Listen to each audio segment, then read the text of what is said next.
Assalamualaikum warahmatullahi wabarakatuh. Alhamdulillah, pada kesempatan kali ini kita masih dapat melakukan pembelajaran. Kali ini kita akan membahas tentang akidah akhlak atau mata pelajaran akidah akhlak dengan judul akhlak terpuji terhadap diri sendiri. Akhlak terpuji terhadap diri sendiri ini kita bahas di materi bab ketiga dalam semester ganjil kelas 9 di MTS ya. Sebelum kita memulai pembelajaran, seperti biasa kita awali dengan doa, semoga apa yang kita pelajari mendapatkan berkah atau ziyadatul khair dari Allah Subhanahu wa taala. Naqra'u Furqan Al-Fatihah. A'udzu billahi minasyaitonir rajim. Bismillahirrahmanirrahim. Alhamdulillah. Iyyaka na'budu wa iyyaka nasta'in. Ihdinas siratal mustaqim. Shiratal ladzina an'amta 'alaihim ghairil maghdubi 'alaihim waladdallin. Amin. Baik, akhlak terpuji terhadap diri sendiri.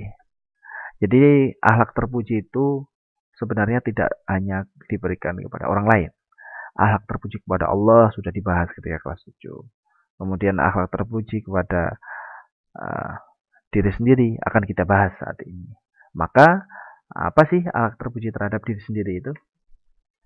Ada beberapa akhlak terpuji yang kita angkat di sini. Yang pertama adalah berilmu. Apa itu berilmu? Berilmu itu adalah kemampuan, kecakapan, atau keahlian yang dimiliki seseorang atas ilmu tertentu yang dapat memberikan manfaat bagi diri sendiri maupun orang lain. Jadi orang yang berilmu itu adalah orang yang punya kecakapan, orang yang punya kemampuan dan keahlian, sehingga yang dimilikinya itu bermanfaat bagi diri sendiri maupun orang lain. Ini adalah orang yang berilmu. Nah, dalam sebuah penjelasan di sini bahwasanya apabila kita ingin sukses di dunia maupun di akhirat, itu syaratnya itu juga harus berilmu. Nah, hadis di sini mengungkapkan man arada dunya fa alaihi bil ilmi wa man arada al akhirah fa alaihi bil ilmi wa man arada huma fa alaihi bil ilmi. Artinya barang siapa menginginkan dunia maka hendaklah dengan ilmu. Dan barang siapa menginginkan akhirat, maka hendaklah dengan ilmu. Dan barang siapa menginginkan keduanya, dunia dan akhirat, hendaklah dengan ilmu. Kita sadar, kita sebagai manusia biasa yang punya hawa nafsu tentunya, kita pasti ingin sebuah kenikmatan, ingin sebuah keberhasilan, ingin sebuah kesuksesan. Di hadis ini diungkapkan, kalau ingin sukses dunia, dengan apa? Ya dengan ilmu. Pengen sukses akhirat, ya dengan ilmu. Ya udah kalau gitu pengen sukses kedua-duanya, ya dengan ilmu. Maka dari itu berilmu itu atau mencari ilmu adalah sebuah keharusan bagi kita semua. Nah, ini sebuah akhlak terpuji yang pertama tentang akhlak terpuji terhadap diri sendiri. Kemudian, namun orang yang berilmu itu ada 4 golongan. Nah ini perhatikan. Yang pertama adalah rajulun yadri wa yadri annahu yadri. Orang yang tahu dan tahu bahwa dirinya itu tahu. Misalnya, saya pintar. Saya tahu kalau saya ini pintar. Nah itu namanya golongan yang pertama. Golongan yang kedua, rajulun yadri la yadri annahu yadri. Orang yang tahu tetapi tidak tahu bahwa dirinya tahu.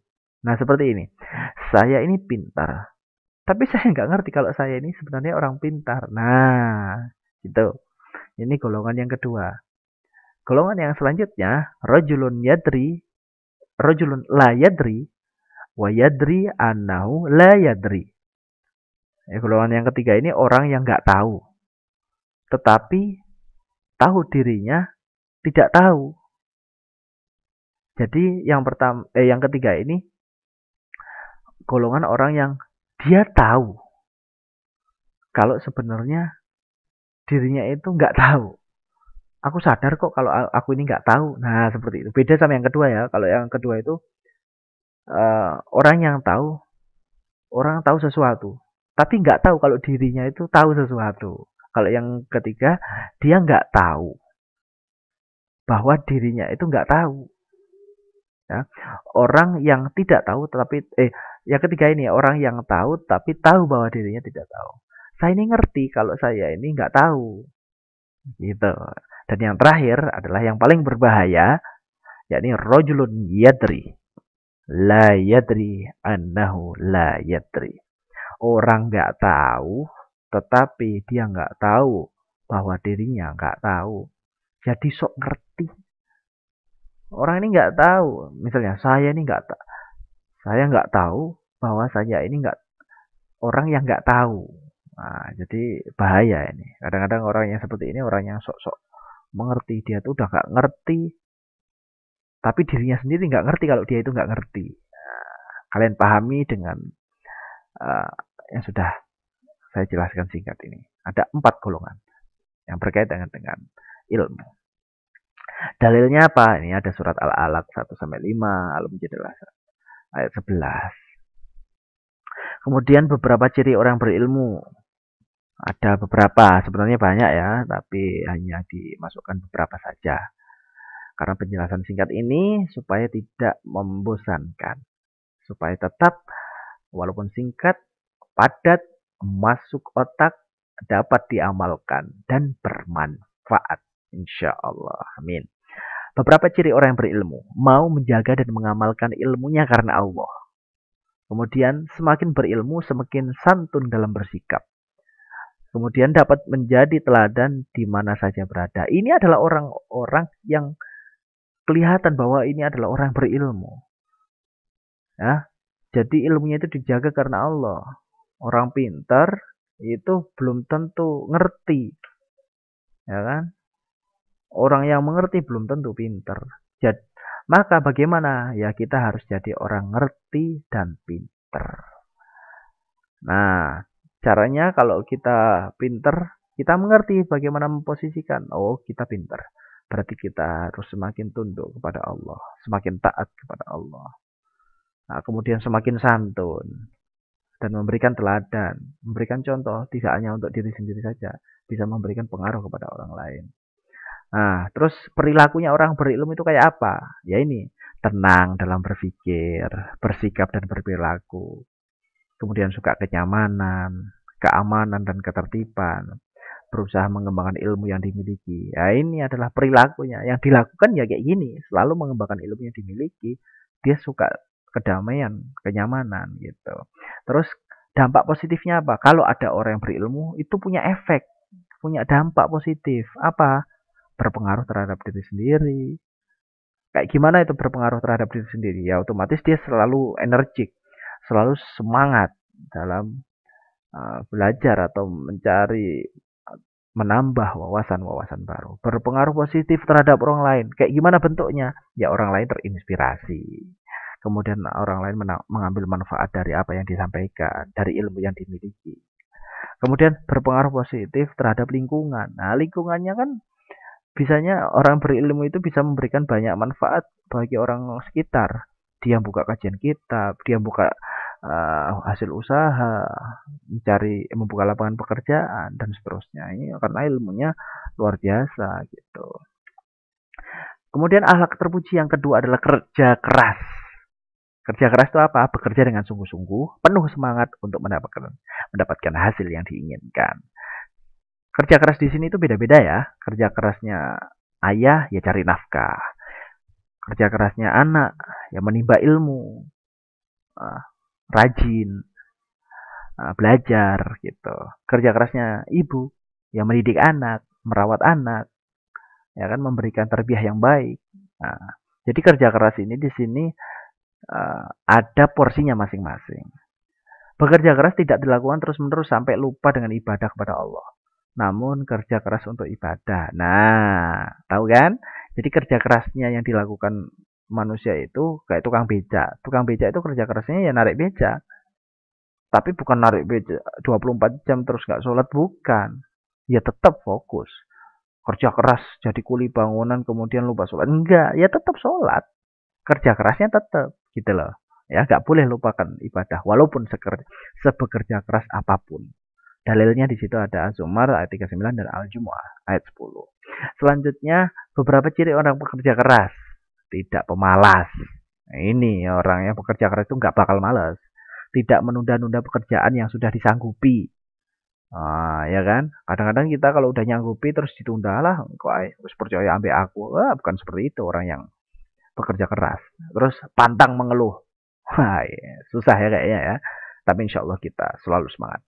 Cekatan dalam bekerja, mandiri, menghargai waktu, selalu semangat dalam bekerja, tidak kenal menyerah dan mengeluh. Seperti itu. Kemudian di sini dari beberapa ciri orang bekerja keras, apakah kita ada di situ? Insya Allah kita semua ya.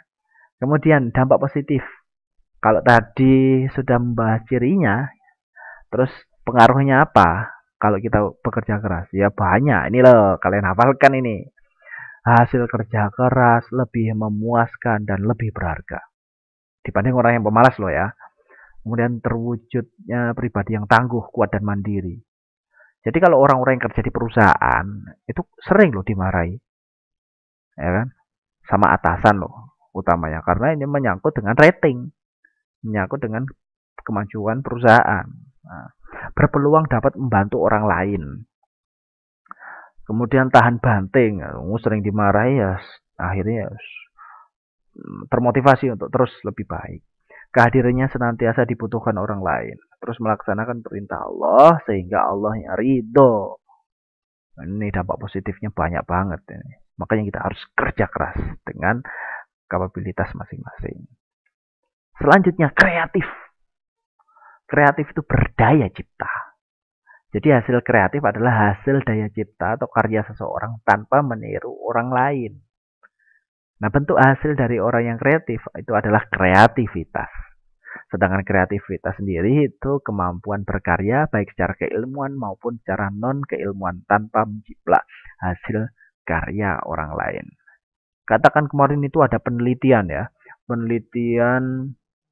Hasil penelitian ini juga kreatif. Karena sesuatu yang baru. Daya cipta. Kan banyak kan di sekitar kita bayi. Bayi itu kan pakai popok. Popoknya itu diteliti. Ya. Kemarin itu ada beberapa waktu lalu ada penelitian membahas tentang popok bayi yang bisa dimanfaatkan untuk bahan bakar. Wah, luar biasa. Ya kan? Maka dari itu kita bersikap kreatif tidak hanya di bidang non-akademik, tapi bisa di akademik juga. Itu namanya kreatif. Ini akhlak terpuji juga. Nah, kemudian selanjutnya dalilnya ada di Quran surat Ar-Ra'd ayat 11. Nah, ada ciri-ciri orang kreatif. Selalu ingin mencoba hal yang baru, tapi tidak meniru ya. Sini ada dalam kurung ini ya, tidak meniru. Tuh. Jadi murni karya sendiri. Terampil melakukan pekerjaan yang digeluti.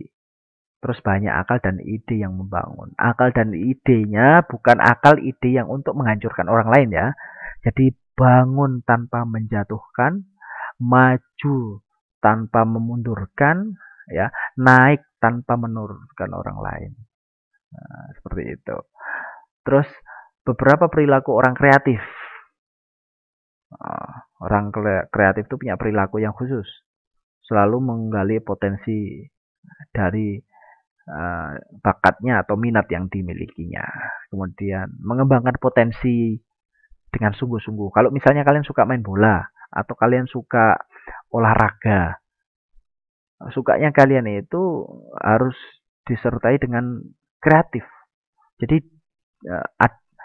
dikembangkan. Wah, kalau aku cuma bisa bola, nanti lawanku SSB, berarti aku harus kayak gimana ya? Oh, freestyle misalnya. Kemudian dibuat YouTube atau tutorial bagaimana juggling, bagaimana teknik-teknik mengendalikan bola kalau itu lingkupnya sepak bola. Kemudian kalau misalnya bagaimana membuat kerajinan tangan, membuat karya-karya limbah yang bisa dimanfaatkan. Nah, itu kayak gitu nggak apa-apa, maksimalkan.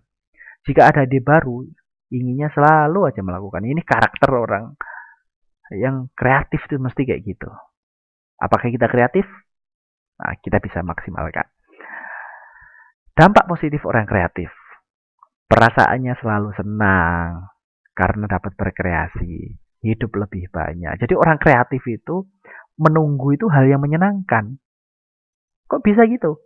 Ya karena ketika menunggu dia berpikir, wah ini ada 1 jam nih ngapain ya? Dia akan berpikir 1 jam itu mau dibuat apa? Buat apa namanya? Buat apa namanya melakukan karya. Oh di sekitarnya ada sendok-sendok plastik. Dia berpikir bagaimana sendok plastik ini bisa menjadi tempat aqua lah misalnya seperti itu. Jadi waktunya itu benar-benar dimaksimalkan karena senang. Kemudian hidup lebih layak. Orang kreatif pasti bisa memaksimalkan apa yang dimilikinya, kreativitasnya, gitu loh. Dapat menciptakan lapangan kerja untuk dirinya sendiri maupun orang lain. Nah, kalau misalnya kita sebagai pengarang lagu, itu kan kreatif juga. Lagu yang belum ada, misalnya rock, genre rock dicampur dengan genre apa misalnya Melayu atau genre rock dicampur dengan lagu-lagu K-pop dan lain sebagainya. Itu kan kreatif. Atau kalian bisa buat pop, dibuat campur sari. Nah, nggak apa-apa, itu kreatif seperti itu. Selanjutnya produktif. Produktif itu kemampuan yang dimiliki seseorang untuk menghasilkan sesuatu. Produktif lebih dilakukan sendiri maupun bersama-sama. Jadi produktif ini bisa dilakukan sendiri atau barengan ya. Kalau misalnya kita punya komunitas, komunitas ini produktif banget menerbitkan buku ini juga bisa dikatakan kemampuan produktif. Ya, bisa sendiri, bisa bareng-bareng. Setiap 3 bulan menerbitkan buku, setiap 3 bulan menerbitkan buku. Wah, ini produktif banget. Ya, jadi ada hasil yang dilakukan. Apa yang dilakukannya mendapatkan hasil. Hasil yang didapatkan bisa sama atau meniru orang lain yang biasanya diiringi sifat kreatif. Jadi orang produktif itu juga iringannya ya tetap sifat kreatif juga sih, nggak hanya sekedar produksi gitu saja tanpa ada kreativitas di dalamnya. Kemudian selanjutnya dalilnya sama, Quran surat Ar-Ra'd ayat 11, biasanya memiliki bakat tertentu. Ciri-ciri orang produktif itu nggak suka berpangku tangan, berperilaku lebih terarah karena tidak mau merepotkan orang lain. Ini produktif tuh kayak gini. Kalian yang nonton video ini juga termasuk orang-orang yang produktif.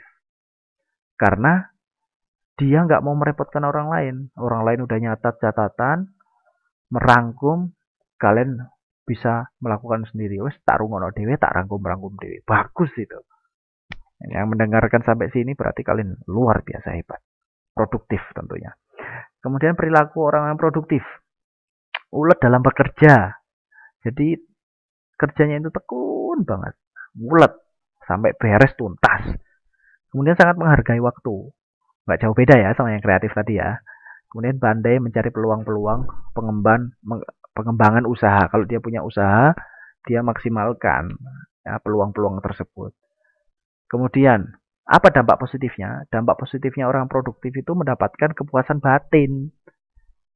Nah, batinnya pasti puas karena dia melakukan hal yang positif tentunya. Dapat menghasilkan uang untuk memenuhi kebutuhan hidup. Yang produktif dia nggak bisa tinggal diam. Pasti ya akan ada tambahan uang di sana. Ya kan? Terus memiliki jiwa entrepreneurship atau jiwa wirausaha yang dapat diandalkan. Kalian hobi nulis, ya nulis aja. Bukunya bisa diterbitkan, kemudian setelah diterbitkan dijual. Kalian tambah terkenal, buku kalian terjual, mendapatkan kemanfaatan. Ya udah, hebat kan? Inovatif. Nah, ini juga termasuk akhlak terpuji terhadap diri sendiri. Sudah kreatif, produktif, inovatif, tadi bekerja keras, punya ilmu pula. Wah, luar biasa kalian orang-orang hebat yang akan menjadi pemimpin-pemimpin masa depan nanti. Amin. Inovatif itu kemampuan seseorang memperbaharui sesuatu agar sesuatu itu lebih baik dan berkualitas. Ya. Jadi misalnya zaman sekarang itu banyak yang jualan bakso. Kalau hanya sekedar bakso kan banyak bulat-bulat. Orangnya inovatif. Dia memaksimalkan bakso, membuat hal yang lebih baru, yang lebih berkualitas. Bakso cinta, nah, misalnya bakso dibentuk love, senang gitu. Terus bakso bayi, Bakso bayi dibuat kecil-kecil. Nah, kan kalian pernah dengar juga ada bakso beranak, bakso gede terus di dalam bakso ada bakso. Nah, itu inovatif kayak gitu tuh. Nah, hubungan antara kreatif, produktif, dan inovatif itu sangatlah erat. Jadi orang kreatif pastilah produktif dan cenderung inovatif. Jadi ada keterkaitan di sana. Jika ingin menjadi orang yang berkualitas, milikilah sifat kreatif, produktif, dan inovatif. Nah, dalilnya sama ya, Roklet 11. Ciri-cirinya adalah suka mengadakan pembaruan atau inovasi, memiliki sifat kreatif. Jadi orang inovatif itu ada cirinya dia kreatif. Orang yang inovatif pasti kreatif. Kemudian tidak mau diam saja, selalu cari kesibukan yang penting positif. Sama kan dari yang sebelumnya. Jadi orang inovatif itu mesti uh, pikirannya nggak bisa diam untuk mengembangkan kemampuannya. Kemudian beberapa perilaku orang inovatif bagaimana? Selalu menerima tantangan. Misalnya, kamu berani nggak ini? Nah, ini ada ruangan atau ada lahan kurang lebih 3 kali 4 meter. Coba kamu buat usaha. Orang-orang inovatif itu cenderung cerdas ya. Ditantang seperti itu, wah dia pasti bagaimana ruangannya. Ternyata dimanfaatkan untuk uh, tempat ngaji, misalnya buat usaha apa, ya nggak apa-apa. Pandai mencari solusi. Kemudian suka bergaul dengan orang kreatif dan produktif. Tuh kan, perilaku orang inovatif itu senangannya itu bergaulnya sama orang kreatif dan produktif.